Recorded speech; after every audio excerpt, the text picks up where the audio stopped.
fear. Just see how long Prabhupada's purport is. I'll read some of the purport. The Lord has described various kinds of knowledge and processes of religion, knowledge of the Supreme Brahman, knowledge of the Super Soul, knowledge of the different types of orders and statuses of social life, knowledge of the renounced order of life, knowledge of non-attachment, sense and mind control, meditation, etc. He has described in so many different ways types of religion. Now, in summarizing Bhagavad Gita, the Lord says that Arjuna should give up all the processes that have been explained to him. He should simply surrender to Krishna.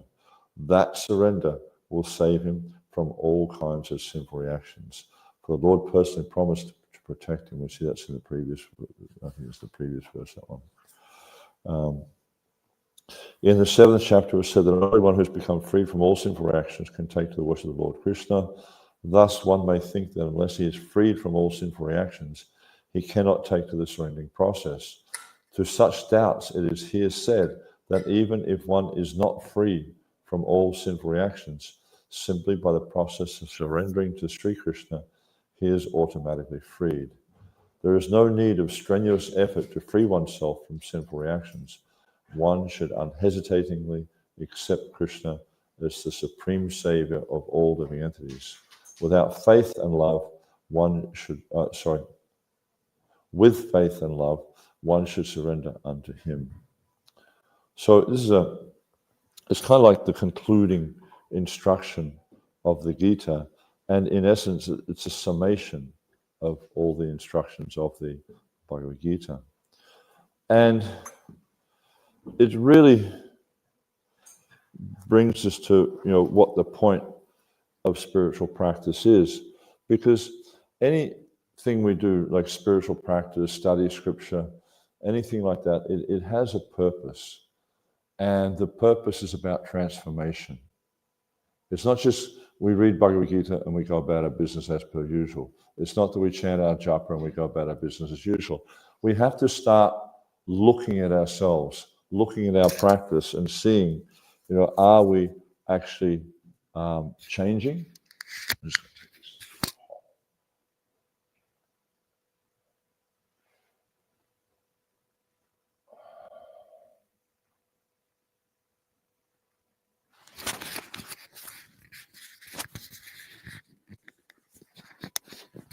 Are we changing? Are we, taking a look at ourselves and carefully analyzing not just our practice, but actually every aspect of ourselves, our beliefs, our practices. Because if you look at, there's different things. There's values. There's beliefs, there's values, there's attitudes, there's behaviors. So with our beliefs and shape our values. For instance, as a devotee of Krishna, we believe that Krishna is the Supreme Personality of Godhead. We also believe that I am his eternal servant, and my business is to serve him and to please him. And this shapes our values. This shapes our attitudes towards things, which ultimately shapes our behaviors. But then if we look at someone whose value system is based on the belief that I'm meant to enjoy this world is here for my enjoyment. Their belief is like the purpose of life is to enjoy. Then their whole value system will be developing from these beliefs. That they'll start to see that every single object here in this material world is simply here for my enjoyment. They look at, an attractive member of the opposite sex, and they're thinking, how can I enjoy this person? They're looking at money, and they think, oh, how can I utilize this for my enjoyment? How can I get more? Anything they look at, they'll look at how to further their belief system. And we see with a devotee of Krishna that they will look at the same items, and they will have a very different approach. For instance, one time Prabhupada was talking on this exact point, that he was saying how, when I see a beautiful girl, I'm not thinking how I can enjoy this beautiful girl. He's saying, how can I engage her in Krishna service? So this is, we really need to look at our beliefs and what these beliefs cause us to value. What do we find important in life? And this is the whole point of this spiritual practice, is to look at, carefully look at your, what you believe in, what you believe to be true, and how this. And it's kind of funny because most people don't ever do this sort of thing. They don't really look at themselves and think, okay, what can I do to be a better person? They're just happy to go on with their life, day after day, and not really think about these types of things. But then in Sri Vaishnavism, they have this concept. I can't remember the name of it. It has been adapted somewhat in ISKCON to some extent. But there's 5 things they look at. They look at Upadan, Abhigamana, Yoga, Ija, Svadhyaya. So Upadan, Abhigamana is like approaching the temple. It means like bathing in the morning, making sure you get to bed at night so you can get good sleep, all that sort of stuff. Keeping your house clean, keeping your clothes clean, etc. Upadan means like gathering the items for worship. Ija is worship, means like worshipping your worshipful deity. Then Svadhyaya essentially means chanting the mantras given by the Guru, and also study of scripture. And then that's Svadhyaya. And then yoga, at least from the Sri Vaishnava perspective, it means to reflect on yourself, to reflect on your daily practices, and to see how I'm improving. And this is the point that I feel that Krishna is pushing Arjuna to do here. Is like, you have all these concepts, just like we see in the beginning of the Gita. Arjuna is saying to Krishna, because it's really interesting how the whole scenario evolved at Kurukshetra. Is as we know, that Krishna said, like, I'll participate in the battle of Kurukshetra, but I won't fight. And so when Duryodhana and Arjuna came to Krishna, he said, okay, I have 2 things. I have my soldiers, Akshahini division of soldiers, or I've got myself, but I won't fight. So what do you want? And of course, Duryodhana, he immediately went for what did he go for? Huh? He went for the soldiers. But he wasn't thinking, he was just like looking at the very superficial in front of him stuff. And this is kind of like Duryodhana is like a portrayal, if you like, of everything that's bad in this world. His whole motivation was simply so he could be the emperor of the world, so he could enjoy himself, because he would have the power, he would have the wealth, he would have people bowing at his feet. This is what his focus was. Whereas Arjuna had a very different perspective. He was thinking, I'm not interested in these soldiers. If Krishna's on my side, I'll always have victory. He was thinking that, by having Krishna on my side, to have Krishna supporting me, to have Krishna, even if he doesn't fight, because he's a devotee of Krishna, he understands that wherever Krishna is, and this is the final verse in the Gita, where Sanjaya, he says to Dhritarashtra, he says, what's that? Yata Rogeshwaro Krishna, Yata Patadina, Tatra Sri Vijo Kriti, Dhruvaniti. He said, wherever there's Arjuna, the Supreme Archer, and wherever there's Krishna, the master of all mystics, there will always be extraordinary power, victory, and morality. Because Arjuna, Sanjaya is only understanding this through the mercy of Vyasa. Vyasa has empowered him to be able to understand these things. But Arjuna is understanding this because of his bhakti. He's understanding the situation. So then, what happened was once the battle came to happen, then Arjuna, he by Krishna's arrangement, basically, he wanted to see who was arrayed on the battlefield. He knew who was on his side, but he wanted to see who was on the other side. And very interestingly, it describes in the Gita how when he asked Krishna, he said, "Take my chariot." This is one of the things that's extraordinary in the Bhagavad Gita, how the Supreme Personality of Godhead becomes the servant of his devotee. And he asked him to take my chariot in front of the other army so I can see who's there. And then he takes him, not just anywhere, it doesn't take him a vantage point so he can overlook the whole battle. No, he takes him right in front of Bhishma and Drona. Right in front of him. It says, Pramukataha. Pra is amplifying. Right in front of their face. Yeah? So he could see his most beloved grandfather. His grandfather was like his father. He raised him from childhood. He trained him how to be a Kshatriya. He looked after him, guided the family in every way. And Bhishma was also so affectionate towards Arjuna and the Pandavas. And Arjuna's love was very, very deep. And also his guru, his martial guru. And Arjuna was the favorite student of Dronacharya. And so he took him right in front of him. And so this naturally is stirring up all these emotions for Arjuna. He's starting to think, well, how am I going to fight? How am I going to fight this person who is most beloved?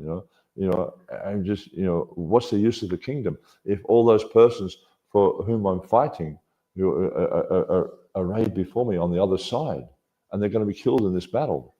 Why should I do this? So he says to Krishna in the end of the first chapter that I've heard from authority that if the leaders of the dynasty are killed, then as a result of this, Vanashankar will result. So he's giving like his reasoning, and throughout the Gita we see how he'll present various arguments to Krishna, but Krishna is defeating all these different arguments. But at the end, and this is basically the final instruction of Krishna to Arjuna, is at the end he's saying, give up all these ideas. You have to give up all your concepts of what is right and what is wrong in this world, and understand that the supreme right concept is to serve God. And this is because ultimately, as Krishna declares to Arjuna in the 4th chapter, he says, many, many births both you and I have taken together. I can remember all of them, you cannot. So we understand that Arjuna is Krishna's eternal associate. These instructions are not really for him. These instructions are actually for us. Because here we are in this material world, we have many, many conditionings. And these conditionings they're not superficial. They're very, very deep conditionings. They actually go right to the very essence of our being. And of course, the most obvious one we can think of is, I am this body. And of course, we read in the Bhagavad Gita in the 2nd chapter, Krishna says, you're not the body, the body is temporary, the soul is eternal. Okay, yes, I'm eternal. But how deeply do we accept that? We can understand that when we look at our various activities. Say for instance, there was some threatening situation where the body was at risk of perishing. What will we do? We protect the body. Like if someone goes to strike us, we put our hand up to block. We're protecting the body. But if we look at this wonderful story of Prahlad Maharaj, for instance, so many ways he was challenged by his father, physically challenged by his father, but at no point did he try to protect himself, because he understood that Krishna would protect him. So we see, the difference between someone who's actually self-realized, who's someone who actually understands, I'm not this material body, understands that I'm Krishna's eternal servant, and that Krishna is my guide, he is my protector, he is my father, he is everything to me. This is the position that Prahlad Maharaj took. But then we can see that obviously Prahlad Maharaj, he had given up any false notion associated with the body. And this is the challenge we have, is we have so many misconceptions of who we are, what is moral, what is immoral, what is right to do in this world, what is not right, what is religion, what is irreligion. Many of us grew up with a Christian Christian upbringing. So when we come to Krishna consciousness, we bring these Christian conditionings with us. Others here have grown up with a Hindu background. So when we come to the practice of Krishna consciousness, we bring these Hindu conditionings with us. We see, we see that in many of the things we do, and many of the ways we try to understand the philosophy. It's through this filter of conditioning that we have. So this is the point that Krishna is pushing Arjuna to hear, is give up these false conceptions, give up these preconceived ideas of what is spirituality and what is religious life, what is morality, because this is what Arjuna is preaching to Krishna at the beginning of Gita is morality, and he's presenting himself as being a greater moralist than even Krishna. And it's an interesting situation, because if you look at the history of the Pandavas, and then also the social situation of the Pandavas and the Vrishnis and the Andakas and the Bolgas and all that, the Pandavas, they were the ruling Kshatriyas, and their line were the ruling Kshatriyas, whereas all these other Kshatriya groups, the Vrishnis, the Bolgas, the Andakas, all these different, the Dasharas, all that, they were a lesser group of Kshatriyas. They could never become the emperors of the world because they weren't in the right line. Whereas Arjuna was born in that line, and he was somewhat proud of that he was born in that line. And we see in the 11th chapter, when Krishna revealed to him the universal form, he had quite an epiphany. He thought, oh my God, out of pride, I've sat on the same bed. I've addressed you as Yadava or hey Saka, as my friend, as my, as this. And he's kind of having this realization is dawning upon him that he was actually thinking of Krishna as his equal or lesser. But then when Krishna reveals the universal form, he actually started to get understanding of who it was he was addressing here and who he was interacting with, even though he already knew that. Right from the beginning, we see that he actually understood, at least theoretically, who Krishna is. But the point that Krishna is pushing him here to is to understand in truth, understand in fact that I am the Supreme Personality of Godhead, but also understand that you are my servant. And this requires us to act in a particular way. This requires us to adopt particular types of understandings. It requires us to give up. And this is a challenge, because we spent our whole, not just this birth, but many thousands of births in the past being conditioned by the influence of the modes of material nature. And this is why we're in this particular body at this particular point in time, is because of these lifetimes of conditioning. And the process of Krishna consciousness, as I was mentioning before, is about transformation. It's about coming to the point of accepting, but not just accepting, but understanding in truth that this is not me. This whole projection I have of who I am and how I'm supposed to act and respond to all these different things, it's just an illusion. It's just false, because it's not me.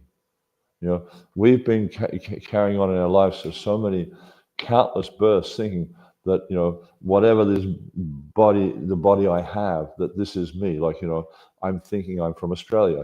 Therefore I think I'm Australian. I have a body which has male reproductive organs, so I think I'm a male. But that's just like like yesterday we're driving in a Mercedes. It's just like driving in a Mercedes car, and I think I'm a Mercedes. If anyone comes up to you, what sort of car do you drive, Balashra? Mazda. If someone comes up and says, who are you? And you say, I'm a Mazda. What are they going to think? They think you're crazy. Because they can see the obvious difference between you and the car.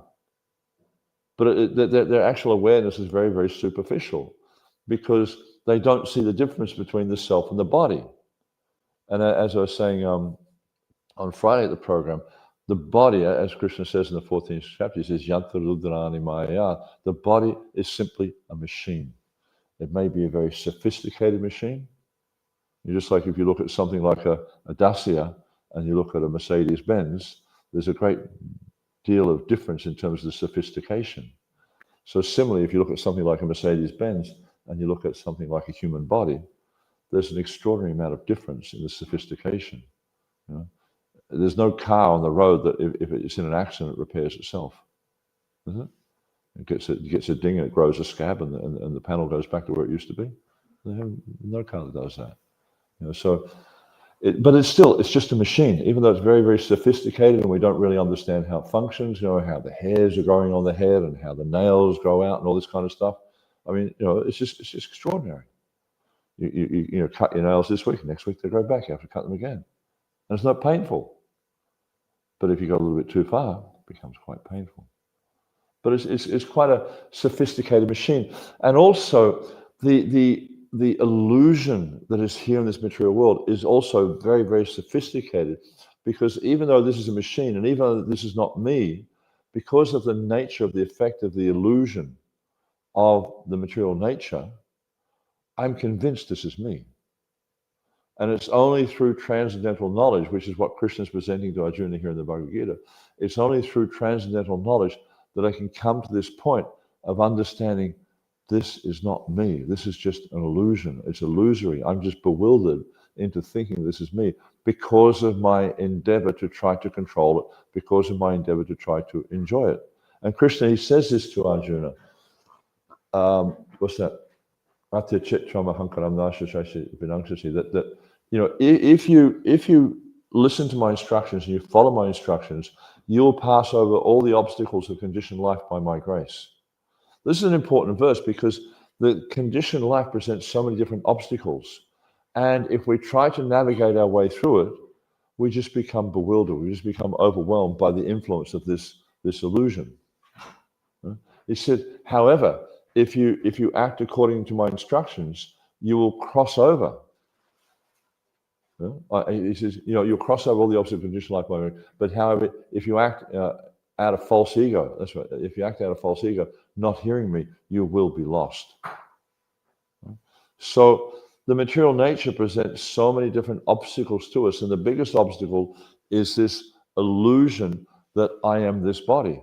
Because functioning on this illusion, we respond to so many different circumstances, so many different situations, trying to perpetuate this illusion that this is me. But Krishna is instructing us here in the Bhagavad Gita very clearly, especially the second chapter. One of the main thrusts of the second chapter is you're not this body. You're not this, this bag of bile, mucus, hair, etc., etc.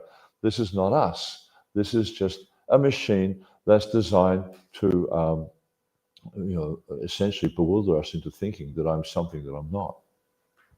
And so Krishna progressively throughout the Gita works on destroying Arjuna's illusion. But it's not, as I mentioned before, it's not Arjuna's illusion he's trying to destroy. He's trying to destroy our illusion because Arjuna is under the influence of Yoga Maya. Arjuna is put into bewilderment for the purpose of presenting Bhagavad Gita because Arjuna is Krishna's eternal associate. So the fact that he's an eternal associate Lord indicates to us that he cannot be put into illusion other than by the Lord's desire. So he's not bewildered like we are. We're convinced that this is our situation. We are here in the material world. We are not in Krishna's association eternally. But by studying the Bhagavad Gita and by applying the teachings in our life, but not just reading Bhagavad Gita, going out and getting a Bhakti Shastri degree and say, look, see, I've got my degree on the wall. I know Bhagavad Gita. That's meaningless if that's as far as you take it. No, the real point of Bhagavad Gita is to understand what Krishna is doing here. He's trying to take us from the point of being convinced that I'm the body and this identification with the family, like we see Arjuna presenting in the first chapter. He's trying to take us to the point of understanding that this is just illusory. We are bewildered. And only by looking deeply at ourselves through the lens of the Bhagavad Gita, through the lens of transcendental instructions, can we start to understand the reality of what's going on, that I am not this material body. I am Krishna's eternal servant. And by applying this knowledge to myself, this is the hardest part. It's very easy to apply knowledge to everyone else. It's very easy to look at everyone else and see their faults. That's really, anyone can find fault in someone else. But to find fault in yourself, it's challenging because sometimes it's quite painful. There's one of the poets. I can't remember. It was Tennyson or someone like that.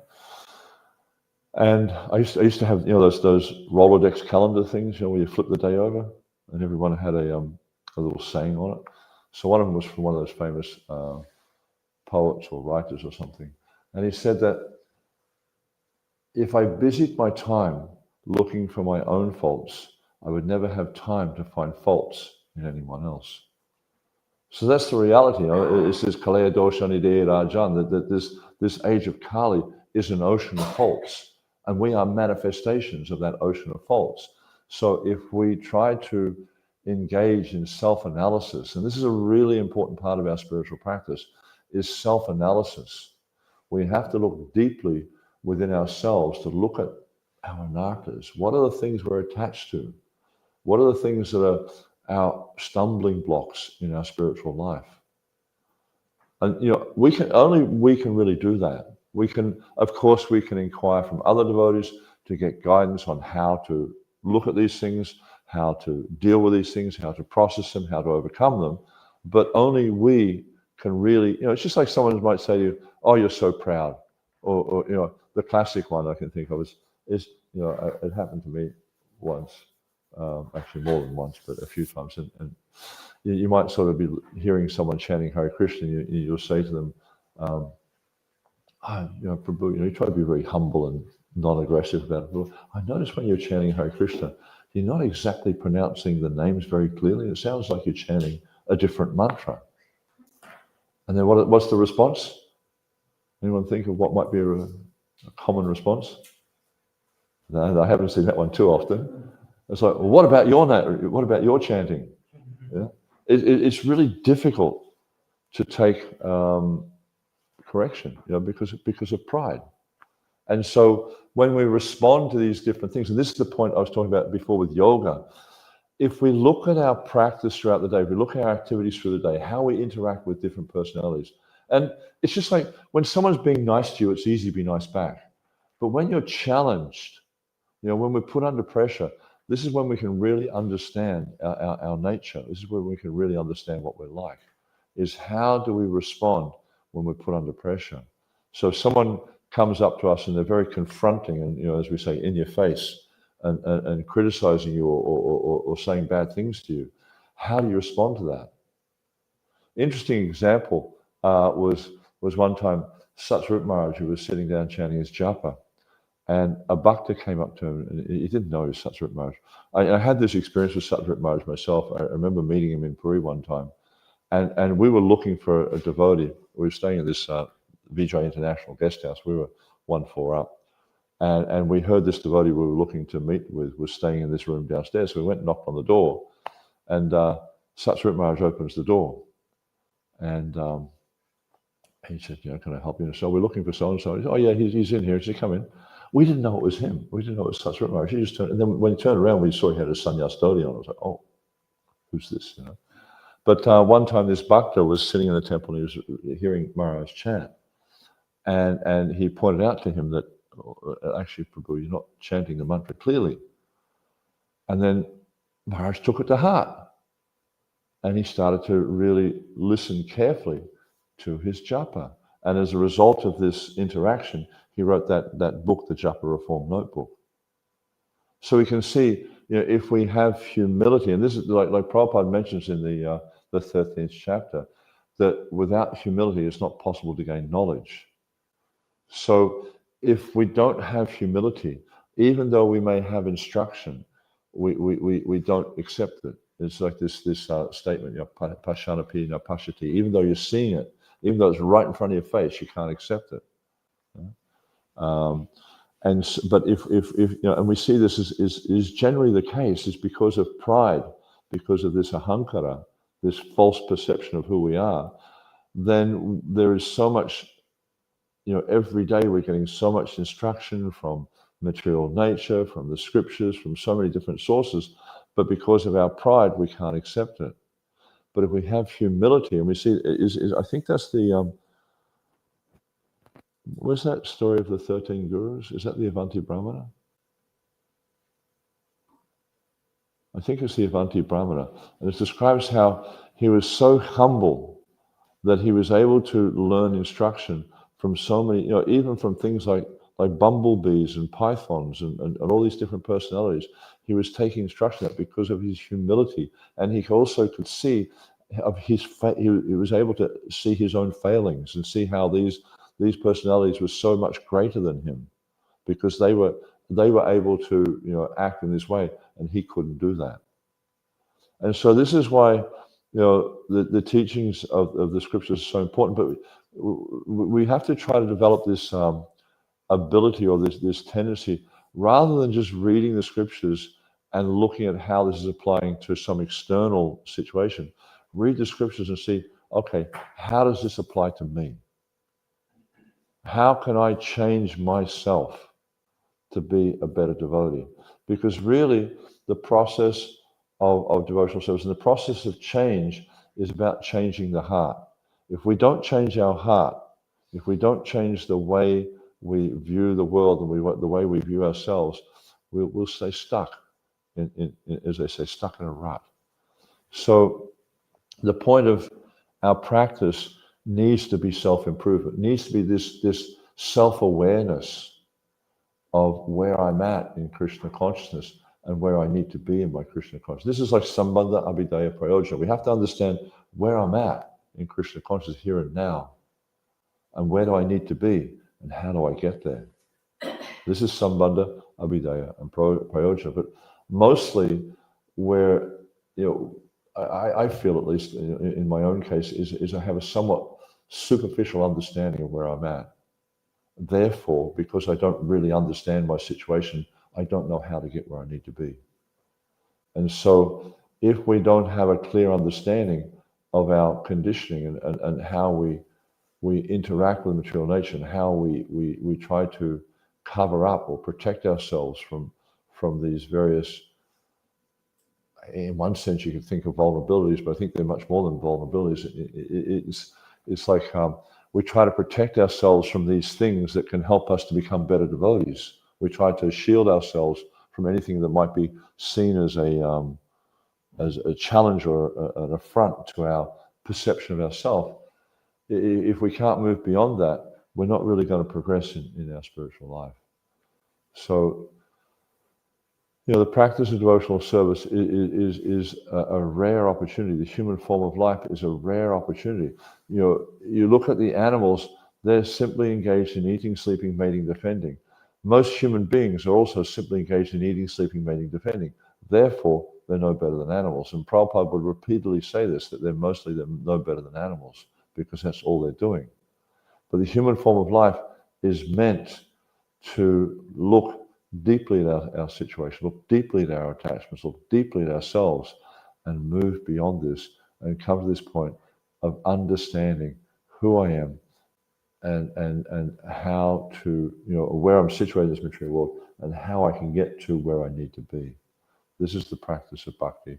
And this is the point of studying scriptures, and the point of chanting the holy name, and the point of the whole process of devotional service is to come to this position of being aware of my position as a servant of Krishna and realizing that and acting on that. Okay, I've finished. Any questions at all? Comments? Yes, Adhoksha. Thank you, Pastor. I'm saying that we have to be ready for feedback.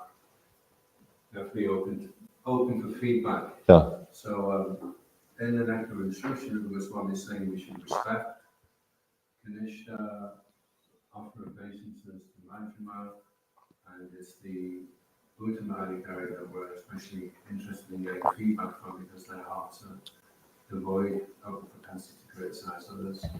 So it could be detrimental to stay open-hearted in a society of predominantly Kanishtas. Would not be better, therefore, to just wait from what is involved. Yeah, I do feel we need to be open to, because you have to see Krishna in things. And so Krishna, just like with Satsrup Maharaj when he was chanting Hare Krishna, and a bhakta, literally a new devotee, pointed out to him his chanting wasn't clear. And because of his humility, he was able to see Krishna's instruction there. And even like, I've had experiences in my life where non-devotees have said things to me. And I try to see Krishna's instruction in that.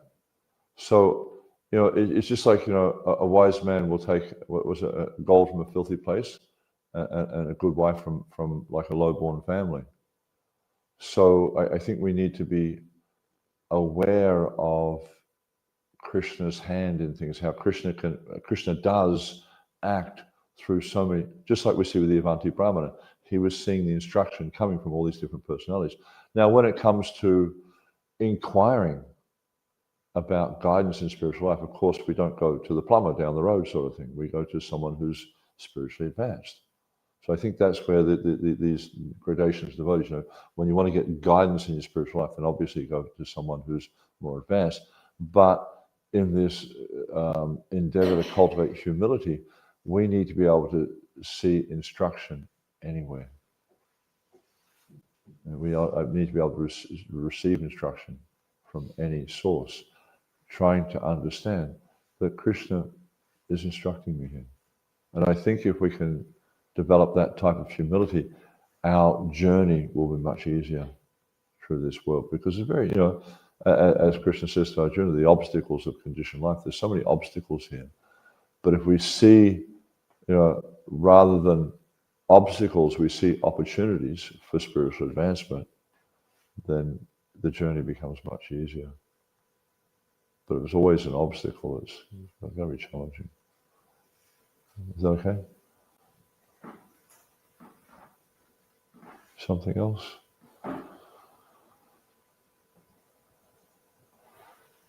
Thank you, Yes, Ishan Prabhu. You was talking about being stuck in a rut, or maybe becoming stagnant in devotional service.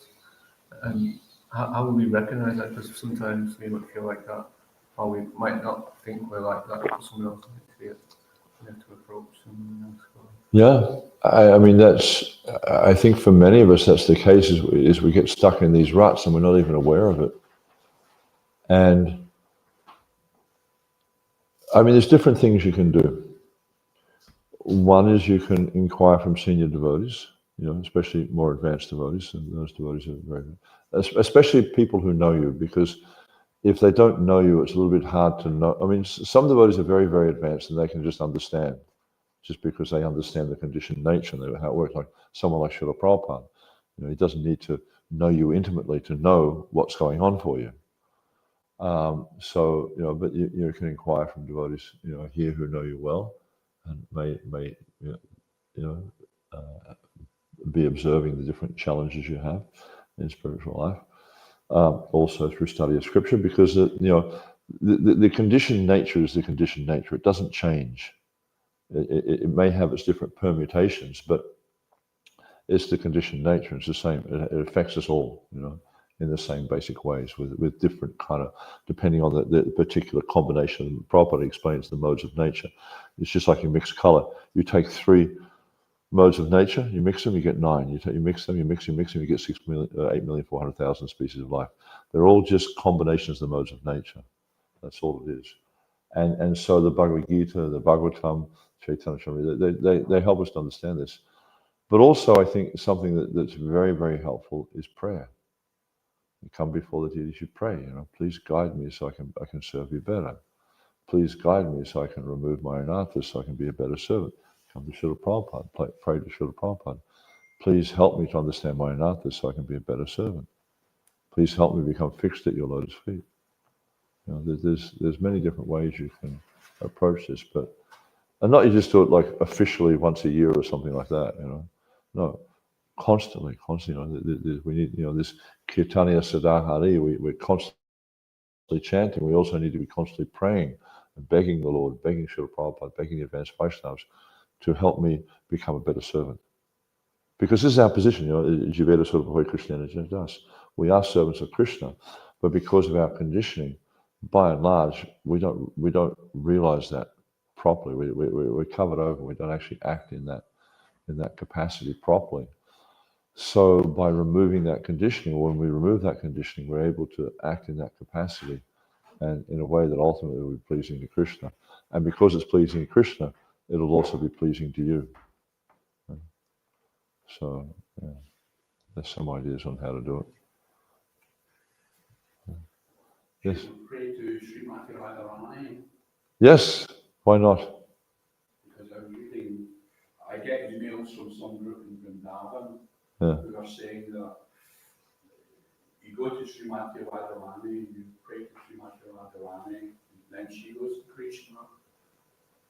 Yeah, that's also there.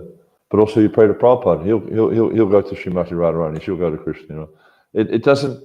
I mean, really, it's about where your inspiration is in devotional service. Like some devotees are very inspired by Raghunath Das Goswami, so they'll pray to Raghunath Das Goswami.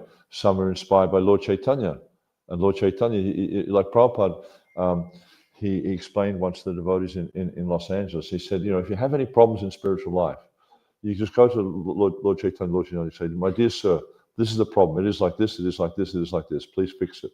And he'll fix it. Yeah? So that's the point is to submit ourselves to the spiritual preceptors, to submit ourselves to the spiritual authorities, to submit ourselves to the Lord and his associates, knowing that they are the only ones who can save us. They are but we don't.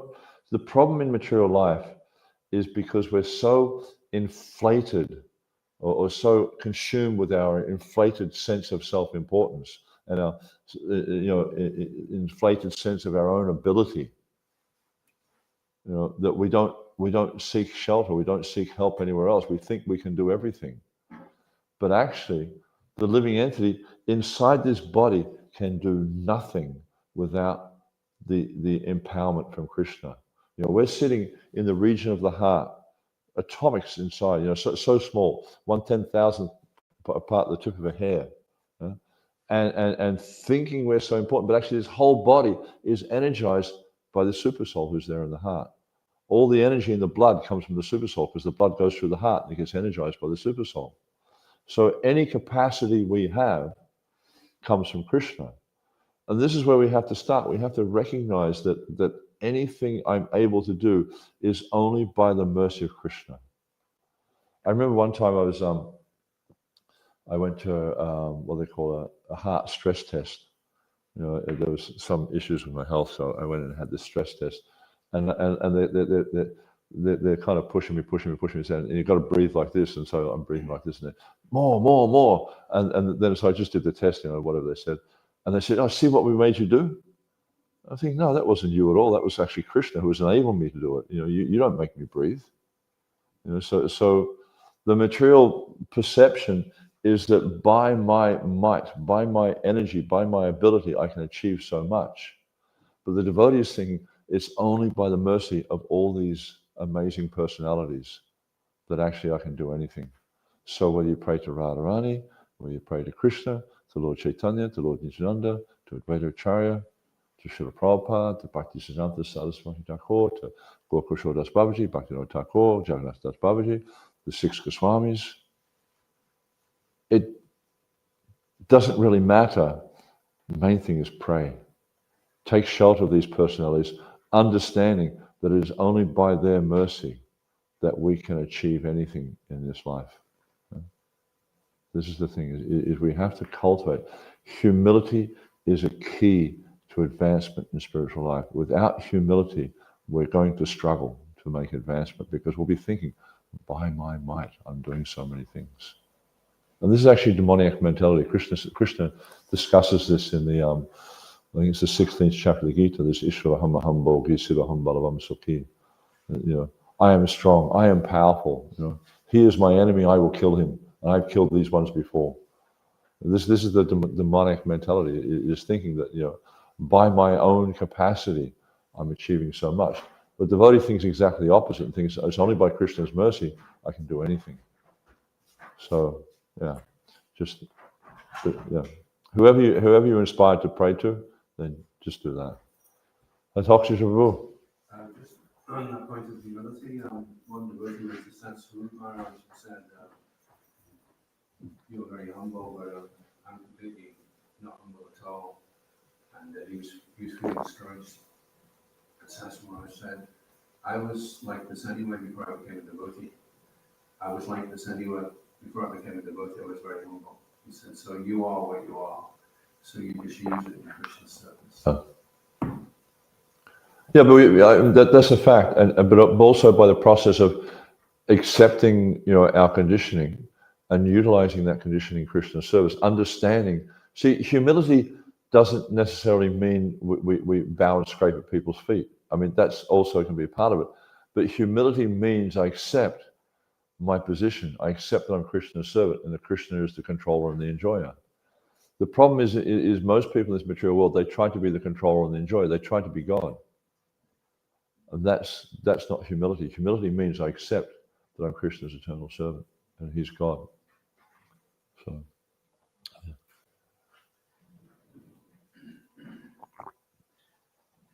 Reminded of verse Bhagavad Gita 4:34. Krishna gives the process by which we can know him.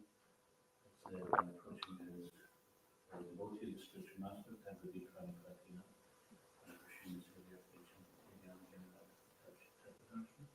just try to learn the truth by approaching the spiritual master and inquire from him submissively. So he gives the process. Yeah. And self-realized soul can acknowledge him to see the truth. Sorry? Yeah, so he gives the process, but then also he gives the qualification of who is that, because sometimes people call themselves a spiritual master, and because they come from India in the holy place, and you might think, when they're looking part, they're called to do everyone follows their feet. It doesn't necessarily mean to say that they are properly representative of Krishna. Yeah. I wonder if these people have qualifications of a proper spiritual master. Yeah. I mean, I think that, at least in my perception, the idea of guru or spiritual master is quite narrow in ISKCON. It often refers to, at least in the minds of many, it means a Diksha Guru or someone who gives initiation or takes disciples. But anyone who guides you on the spiritual path can be seen as a guru, as a spiritual master. And I mentioned the point of the Avanti Brahmana. He had 13 gurus, and not one of them gave Diksha to him. But they were guiding him in his spiritual life, because a spiritual master or a spiritual guide, whatever you want to call it, is someone who guides you in your spiritual life and ultimately brings you to the point of Krishna, or brings you back to Krishna. So, and we see, if we look, for instance, with, what's his name? Krishna's Kaviraj. Rupa Raghunatha Parayarayasa Chaitanya Charamridikahi Krishna Dasa. Every chapter, he offers his obeisances to his spiritual master, Rupa and Raghunath, but they were not his Diksha Gurus. They were not his Diksha Gurus, but, so the point is, we have to come to this point of being able to accept guidance from anyone who can guide us on the spiritual path, but also not just accept guidance, but also be willing to offer respects to them, because they're guiding me on the path back to Krishna. They're helping me to achieve the ultimate goal of my life, the destination of my life. So these people are very, very important in my life. So Siksha Guru, Diksha Guru, Vatma Pradakshina Guru, all very, very important. And Krishna Bhajanamrita by Narahari Thakur, he talks about taking because you have your Diksha Guru, and in one sense also you've got to have more than one teacher, it can be conflicting. Yeah. He says if you're taking Shiksha from other people, then you bring it back to your Guru, and you'll confirm whether there's something you can follow. Yeah. Because otherwise, you may get confused or maybe conflicting teachings. It seems like it's quite popular to be eclectic these days. It's quite popular to be eclectic spiritually these days, but unless you know what you can pick and choose, then you may just be picking and choosing on the basis of your senses. This is discussed by Rupa Goswami in the Bhakti Rasamrita Sindhu, And he points out that like the principles will be the same from one to the next, but the details may vary. But if someone starts to present different principles, then you have to really be careful, because maybe they're not qualified to act in this role of a guru. But if someone, you might find, for instance, that one devotee has a guru, they tell them to chant Hare Krishna, follow the 4 regular principles, do this, do that, and the other one says same thing, exactly the same thing. Now they might, details might vary, like, well, you should live in this temple here, another one saying you should live in that temple there. They're details. They don't really matter so much wherever you live, or whether you get married or stay a brahmachari or take sannyas. They're all details. But the principle is there of you're not the body, you're serving Krishna, use your life to serve Krishna, surrender to Krishna. Those principles should always stay the same. So the detail may vary, but the main thing is to understand the principles and then apply them in our lives. And that should be the same with anyone who's guiding anyone in Krishna consciousness. The same principle should be there. Is they're guiding people on the path back to Godhead, not furthering their entanglement in this material world.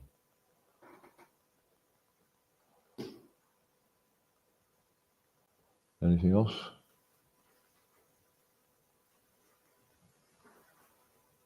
Okay, thank you very much. Srila Prabhupada ki, Samaveta Bhaktivinoda ki, Jai Jai Gaur Premanandi.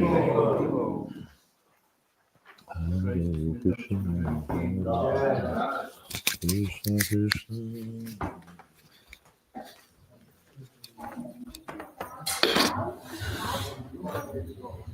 So we're gonna have kirtan or?